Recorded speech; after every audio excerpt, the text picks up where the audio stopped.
Ako ay nakatanaw ng ilaw na kapangalaw.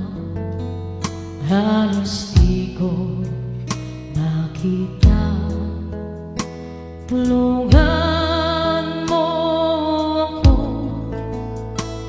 ituro ang daan, sapagkat ako'y sabi sa akin.